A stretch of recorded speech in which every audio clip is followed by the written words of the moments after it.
ಎಲ್ಲ ಮಗ್ಗಲುಗಳಿಂದ.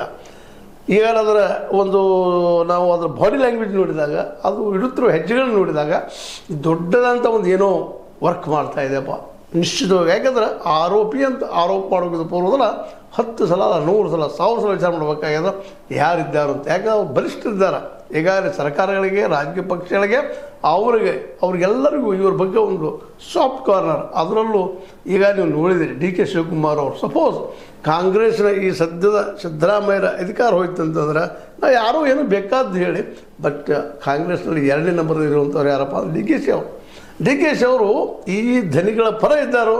ಇಲ್ಲಿ ಷಡ್ಯಂತ್ರ ಅಂತ ಅವರು ಸ್ವತಃ ಹೇಳಿದ್ದು, ಪರಮೇಶ್ವರಪ್ಪನವರು ಸಹಿತ ಪರಮೇಶ್ವರವರು ಹೇಳಿದ್ದು, ಅನೇಕ ಘಟನೆಗಳು ನೋಡ್ತಾ ಇದ್ವಿ. ಯಾರೋ ಅದನ್ನು ತನಿಖೆ ಆಗಬೇಕು ಪ್ರಾಮಾಣಿಕವಾಗಿ ಅನ್ನೋಂಥ ಮಾತಿನಿಂದಲೂ ಇದರಿಂದ ಏನೋ ಷಡ್ಯಂತ್ರ ಅಂದರೆ ದೇಶಾಪುರ ಮಾಡುವಂಥದ್ದನ್ನು ಗಮನಿಸಿದಾಗ ಇವತ್ತು ಸಿದ್ದರಾಮಯ್ಯರನ್ನು ಇಲ್ಲಿ ತೆಗೆದು ಹಾಕಿದ್ರೆ SIT ತಾನಾಗಿ ಬಂದಾಗ್ತದೆ, ಮುಚ್ಚಿ ಹೋಗ್ತದೆ ಅನ್ನುವಂಥ ಪ್ಲ್ಯಾನು ಬಂದಿರ್ಬೋದು, ಇಲ್ಲ ಅಂತಲ್ಲ. ಈ ಚರ್ಚೆ ನಡೀತಾ ಇದೆ.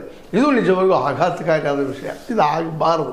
ಯಾಕಂದ್ರೆ ಸಿದ್ದರಾಮಯ್ಯನವರ ಇದು ತನಿಖೆ ಪರ್ಫೆಕ್ಟ್ ಮಾಡ್ತಾ ಇದ್ದಾರೋ ಅಥವಾ ಇಲ್ಲವೋ ಅದು ಬೇರೆ ಮಾತು. ಬಟ್ ಈ ಕಣ್ಣಿಗೆ ಕಾಣೋದು, ನಮಗೆ ಅನಿಸೋದು, ಭಾಷೆ ಹೋಗೋದು, ನಮ್ಮೆಲ್ಲರ 6th ಸೆನ್ಸ್ ಅಂತೀವಿ ನಾವು.